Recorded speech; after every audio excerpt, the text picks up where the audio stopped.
The lights dimmed, and for a split second, the world seemed to hold its breath. Then, the roar came, an eruption of sound so deafening, so thunderous, that it vibrated through the very bones of everyone in the arena. The curtain stirred, and there he was, Elvis Presley, the king of rock and roll, dressed in a gleaming white jumpsuit embroidered with gold, larger than life yet profoundly human. It was 1976, and I was there, wide-eyed, breathless, trying to capture every detail of a moment I knew I would never live again. Before we go any further into this memory, if you're moved by stories like this, if you want to relive the raw magic of the greatest performer who ever lived, then don't forget to subscribe to this channel, hit like, share this story with friends, and leave a comment about your own Elvis memories or feelings. Together, we can keep the legend alive. That night, the air inside the auditorium was electric, buzzing with anticipation. Elvis had always been more than a man, he was a symbol, a myth, a vessel of music that carried people to places they couldn't reach on their own. For me, attending that concert was stepping into history, breathing in a moment that would outlive all of us. I remember the little girl, maybe 10 years old, who wriggled her way to the edge of the stage. Elvis had this tradition, passing out scarves during certain songs, each one a small piece of him, drenched in sweat and magic. The girl's tiny hand stretched forward, her face glowing with hope, and when he finally placed a scarf in her grasp, her whole world seemed to ignite. She turned, racing back to her seat, clutching her treasure with the joy only a child can know. But then, the unthinkable happened. An older woman reached out and snatched it from her. The child froze, stunned, her happiness collapsing in an instant. The crowd gasped, a ripple of unease breaking through the music. And then, Elvis saw it. He didn't hesitate. The king of rock and roll stopped mid-song, his eyes following the little girl, his smile softening into something more human, more fatherly.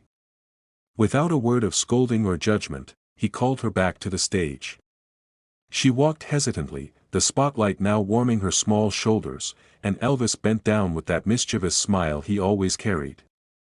He reached for another scarf, pressed it into her hands, and in that moment justice was restored. The crowd erupted in cheers, not just for the music but for the man, the kindness behind the legend. That single act told me more about Elvis Presley than any record, any headline, any rumor ever could. He wasn't just a performer, he was a guardian of moments, a protector of innocence, someone who understood the weight of his own presence and chose to wield it with grace. From my seat, behind and stage left, I watched him carefully, not just when he sang but in the quiet seconds between. After so many songs, he would glance at his band with a grin that said everything. It wasn't rehearsed. It wasn't staged. It was joy, pure and mischievous joy, the kind of smile that told us he loved being there as much as we loved having him. That smile has haunted me ever since, because in that smile, you saw the man behind the myth. Elvis Presley wasn't only the king of rock and roll, he was a soul who carried the weight of fame and yet still found ways to let his humanity shine through. That's what made him unforgettable. As the concert carried on, the atmosphere became almost dreamlike. The lights glowed golden, the music throbbed like a living heartbeat, and the audience swayed in unison, a single organism breathing to the rhythm of his voice. You could feel it, the raw power of connection, of thousands of strangers united by one man's song. That is the true untold story of Elvis Presley, not the scandals, not the fame, but the quiet bond he forged with his fans, one glance, one scarf, one smile at a time. And yet, there was always a fragility about him, a shadow behind the radiance. When he leaned into the microphone, sweat gleaming on his brow, you could sense the toll his life had taken. He was adored, yes, worshipped even, but he was also trapped in a cage built by that very adoration. That paradox, the man who gave everything and was left with so little for himself, is what makes Elvis's story both triumphant and tragic. That night in 1976 became the only time I saw him live, the only time I breathed the same air as the king. And though the concert ended, though the lights faded and the stage went dark, the memory never left me. It stayed, etched into my mind like the lyrics of a song you never forget. Years later, when I heard of his passing, I remembered that little girl. I remembered how Elvis stopped everything just to make sure she didn't walk away heartbroken. That was Elvis, the man who was bigger than life, yet who never forgot what it meant to be human. That night, he gave me more than music. He gave me a glimpse into the soul of a legend, and that is why his story, the untold story of Elvis Presley, still matters today. Not just because he was the king of rock and roll, but because he showed us that even in the midst of glory and chaos, kindness can shine brighter than any spotlight. So if you felt the echo of Elvis in your life, through his songs, through his smile, or through stories like this one, don't let it fade. Subscribe, like, share, and comment to keep the memory alive. Elvis Presley may be gone, but the spirit he left behind still sings, still glows, still smiles at us from the stage of history. The applause echoed like thunder rolling through the night, a wave of sound crashing against the stage and washing over the man who stood at its center. Elvis Presley. The name alone carried a weight heavier than the lights that blazed down upon him, heavier than the rhinestones that glittered on his jumpsuit. It wasn't just a name. It was a promise, a myth, a heartbeat of an entire generation. And that night in 1976, I witnessed it with my own eyes that I had waited my whole life for that moment. Growing up, I had heard the record spinning in living rooms, the laughter and gasps of friends discovering the thrill of rock and roll for the first time. I saw my niece, wide-eyed with excitement, clutching my arm as we made our way through the crowd, both of us swept up in the anticipation that pulsed through the air. We weren't just attending a concert. We were stepping into history. Before I carry you deeper into this story, let me pause. If you love hearing stories like these, if you believe that legends like Elvis Presley deserve to live forever in our hearts, then I ask you to subscribe, hit the like button, share this story with your friends, and leave a comment about how Elvis touched your life. Your voice matters. Together, we can make sure the king never fades. The stage lights came alive, a blaze of gold and white that seemed to split the darkness. And then, he appeared. Elvis Presley in the flesh. My heart leapt into my throat.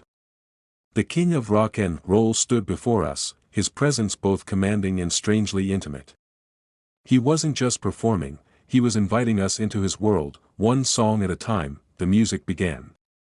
His voice rolled out like thunder softened by velvet, deep and rich, carrying with it decades of triumphs and struggles.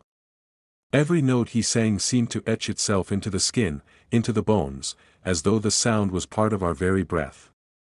The audience roared, cried, and swayed, caught in a current too strong to resist, and then came the moment, the little girl and the scarf that I can still see her now, tiny and brave, pushing forward through the wall of taller bodies, her hands raised like a prayer. Elvis leaned down, sweat dripping from his brow, and placed a scarf into her hands. Her face lit up with pure joy. But joy is fragile.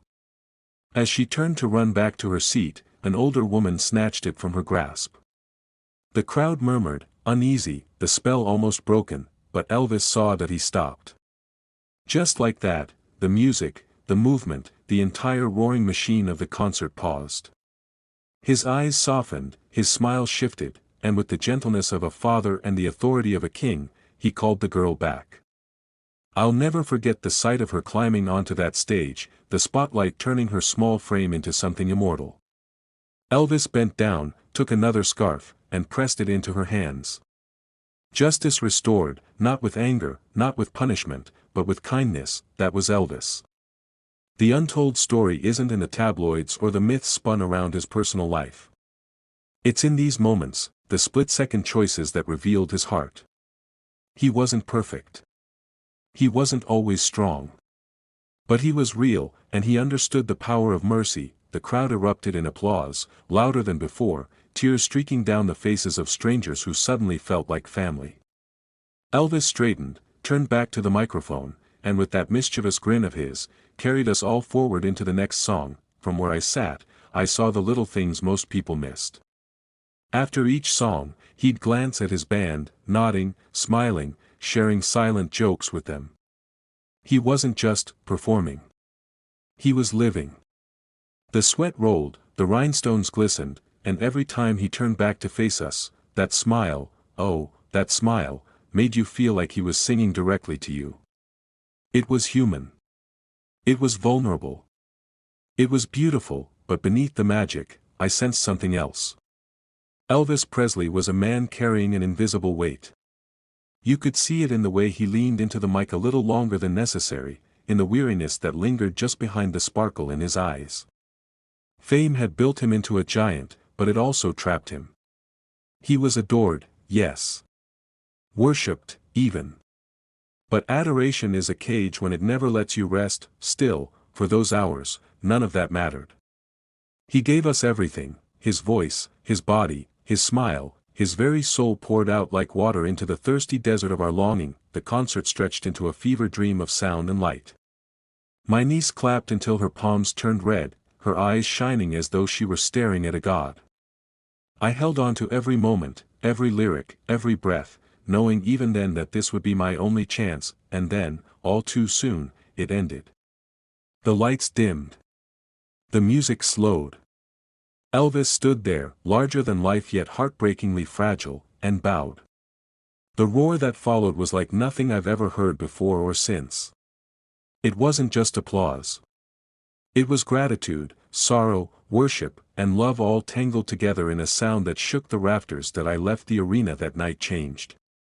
Not because I had seen a superstar, but because I had witnessed humanity cloaked in myth.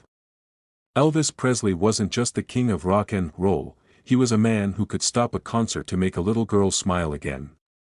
That, to me, is the untold story. When news came of his death just a year later, I thought of that smile. I thought of the way he looked at his band with mischief, the way he handed that scarf to the little girl, the way he made all of us feel as though we were part of something bigger than ourselves.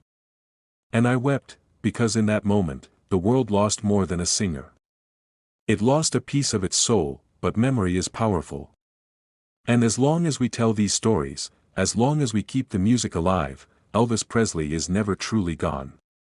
He lives in every note of Suspicious Minds, in every shake of his hips, in every scarf passed to a fan. He lives in that little girl's smile. He lives in mine. So let this story be more than nostalgia. Let it be a reminder. Elvis Presley was more than a legend. He was proof that even the biggest lives are made up of small, tender moments. That's what made him timeless. And now, I pass this memory to you. If you felt it, if you saw him for a moment through my eyes, then do one thing for me: subscribe, like, share this story, and leave a comment with your own reflections. Let's keep the king alive, not as an untouchable myth, but as the man who gave us everything, even his smile. Elvis may have left the building, but he will never leave our hearts.